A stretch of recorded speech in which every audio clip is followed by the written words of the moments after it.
On entend partout les journalistes s'exciter sur le plan de relance de la BCE pour sauver l'Europe. Ce qu'on va voir dans cette vidéo, c'est que ce que fait la BCE, c'est exactement ce qu'elle fait tous les ans depuis 2015.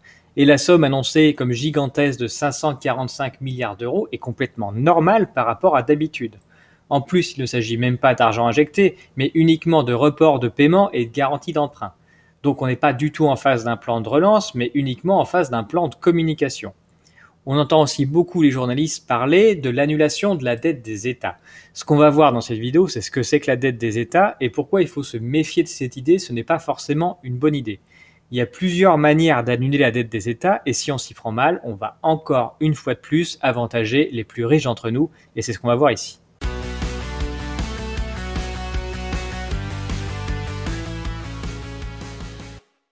La dette de la France, c'est la somme qu'elle a dû emprunter chaque année pour compenser ses déficits publics. Et en France, ces déficits représentent à peu près 60 milliards d'euros par an. Normalement, cette somme est censée représenter les investissements de l'État chaque année, un peu comme une entreprise qui s'agrandirait d'année en année et qui emprunterait pour faire des nouveaux bureaux. C'est ce que fait Amazon, par exemple, qui emprunte chaque année pour construire de nouveaux entrepôts. La dette d'Amazon représente aujourd'hui la moitié de tout son capital. On sait cependant que l'État français suit une politique libérale de plus en plus marquée depuis 50 ans et qu'il investit de moins en moins. C'est purement idéologique. Nos dirigeants considèrent que ce n'est pas le rôle de l'État. Ils ont donc diminué les investissements publics chaque année, mais tout en gardant une dette. Cette dette est le fruit de tous les cadeaux fiscaux réalisés depuis 50 ans. Le CICE avec 20 milliards d'euros par an, tous les cadeaux mis en place en 2018 par Macron représentent environ 13 milliards d'euros par an, les baisses régulières de l'ISF, la flat tax et bien évidemment l'évasion fiscale dont on estime le coût à 100 milliards d'euros par an, soit plus que tout le déficit et dont nos politiques ne se font pas grand-chose pour aller chercher ce pognon. Sur ce point, tout se passe comme s'ils étaient eux-mêmes concernés. On en profite pour prendre des nouvelles de Jérôme Cahuzac ou des Balkany, on espère que le confinement se passe bien pour eux. Contrairement à la soupe que nous servent les médias, la baisse des dépenses publiques ne sert pas du tout à réduire la dette, puisqu'on a toujours diminué les recettes en même temps qu'on diminue les dépenses pour garder toujours à peu près le même emprunt. C'est donc une arnaque complète.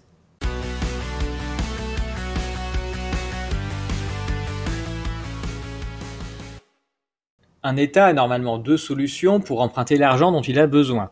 La première, c'est de faire comme tous les citoyens ou les entreprises, et c'est d'aller voir une banque pour obtenir un crédit. Pour l'État, cette banque-là, normalement, ce serait sa banque centrale. Et pour nous, en Europe, ce serait la BCE. Quand on va voir une banque pour un crédit, pour monter une entreprise par exemple, et que la banque nous accorde 1 million d'euros de crédit, ce ne sont pas 1 million d'euros qui étaient dans ses coffres et qu'elle nous prête, ce sont 1 million d'euros qu'elle crée pour l'occasion. Certains appellent cela de l'argent magique, les économistes appellent cela de l'argent ex nihilo, ça veut dire qu'il vient du néant. La banque crédite donc votre compte de 1 million d'euros et elle écrit moins 1 million d'euros dans ses livres de compte. Avec son crédit, notre particulier a créé de la monnaie qu'il va dépenser pour son projet et qui va se retrouver ailleurs dans l'économie. Ensuite, quand notre particulier va rembourser son crédit, cette monnaie est détruite. C'est le deuxième travail des banques, elles récupèrent petit à petit la monnaie qu'elles ont créée pour la détruire. Petite parenthèse, si on veut de la croissance, c'est-à-dire qu'on veut qu'il y ait plus de production de richesse dans l'économie, ça veut dire qu'il faut plus de monnaie en circulation. Et pour qu'il y ait plus de monnaie en circulation, il faut plus de dette. La dette, c'est le moteur de l'économie. Les Américains utilisent cette méthode. L'État américain demande des crédits auprès de la Fed et la dette américaine augmente chaque année sans que ça nuise à leur économie. Pour les États-Unis, annuler la dette, ça voudrait juste dire que la monnaie créée par la dette de l'État et dépensée ne sera jamais remboursée. Ça ne pose aucun problème direct puisque c'est de l'argent qui n'appartenait à personne. En Europe, ce n'est pas la même chose. Les États n'ont pas le droit de demander un crédit à la Banque centrale européenne à cause du traité de Maastricht qui l'interdit.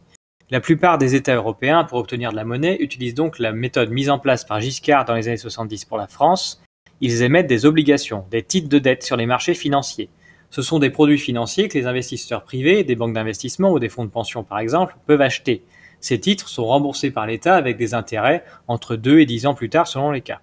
La dette des États européens alimente donc les marchés financiers. Ces titres de dette peuvent être d'ailleurs revendus et les spéculateurs font de la spéculation dessus. On retrouve même ces titres dans des paradis fiscaux. En Europe, plutôt que d'avoir une banque centrale qui gérait les emprunts des États, ce sont les marchés financiers qui le font, en prélevant un impôt au passage qui sont les taux d'intérêt. La BCE a été privée de ce rôle parce que les États européens n'ont jamais réussi à se mettre d'accord sur ce qui devait être financé ou pas. Elle a donc laissé ce rôle aux marchés financiers de décider. On sait depuis la crise grecque que ces marchés font absolument n'importe quoi du moment qu'ils peuvent se mettre du pognon dans les poches. Mais tant pis, les États européens n'arrivent pas à se mettre d'accord et veulent absolument garder la même monnaie, donc ça reste comme ça.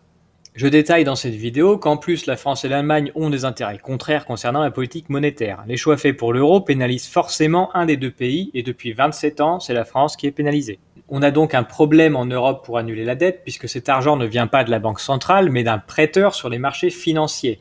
Et donc si on annule sa dette, ça veut dire qu'on lui confisque son argent. On ne peut pas le faire comme ça. On a quand même deux solutions pour annuler en partie la dette.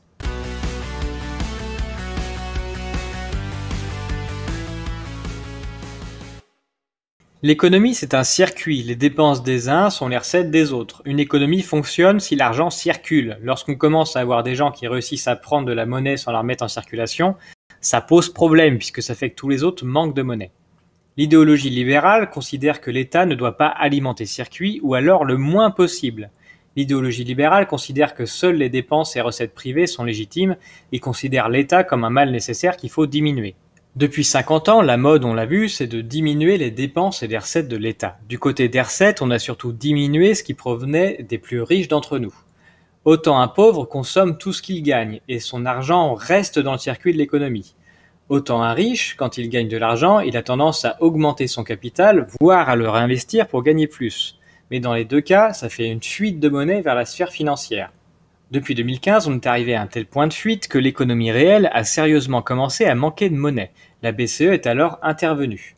Elle n'a pas le droit de prêter de l'argent ni aux États, ni aux citoyens, ni aux entreprises qui en manquaient, c'est interdit, et les États européens ne se sont pas mis d'accord pour revenir dessus. À la place, elle a donc racheté les titres de dette des pays européens qui étaient sur les marchés financiers. Elle a dépensé sur les marchés financiers 2400 milliards d'euros depuis 2015. Tout ça alors qu'il n'y avait pas de crise, juste la politique libérale qui plombe l'économie. Ces 2400 milliards d'euros sont arrivés directement dans la poche des financiers qui n'ont absolument pas investi cet argent dans l'économie réelle. Ça a juste fait gonfler la bulle financière européenne. Et même le peu qu'ils ont investi, c'est en achetant des entreprises pour gagner encore plus d'argent. Donc ça ne règle absolument pas à long terme le problème de manque de monnaie. À force de racheter tous ces titres de dette sur les marchés financiers, la BCE possède aujourd'hui 20% de la dette de tous les États européens. La BCE n'a absolument pas besoin de cette monnaie puisque c'est elle qui crée la monnaie en Europe. Ça veut dire que du jour au lendemain, la BCE pourrait dire à tous les États européens « c'est pas la peine de rembourser 20% de votre dette et je l'annule ». Ça coûterait absolument rien à personne. Par exemple, en France, ce serait près de 400 milliards d'euros que la BCE pourrait annuler comme ça du jour au lendemain. Par comparaison, 400 milliards d'euros, c'est à peu près la somme qui est prévue d'être possiblement empruntée sur les marchés par les États dans le grand plan de relance européen, ce qui montre à quel point c'est du foutage de gueule.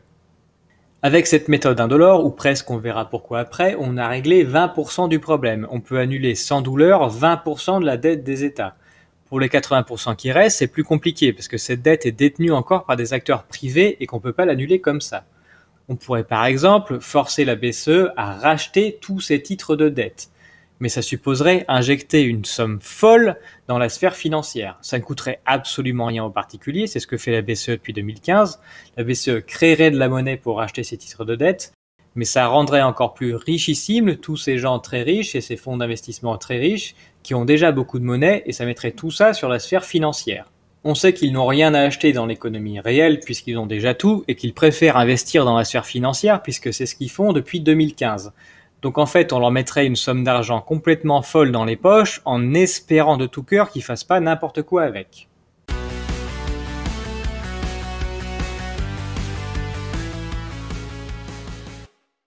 On a vu au début de la vidéo que le problème de l'économie depuis 50 ans, c'est qu'on ne cesse de baisser les impôts des plus riches d'entre nous, particuliers comme entreprises.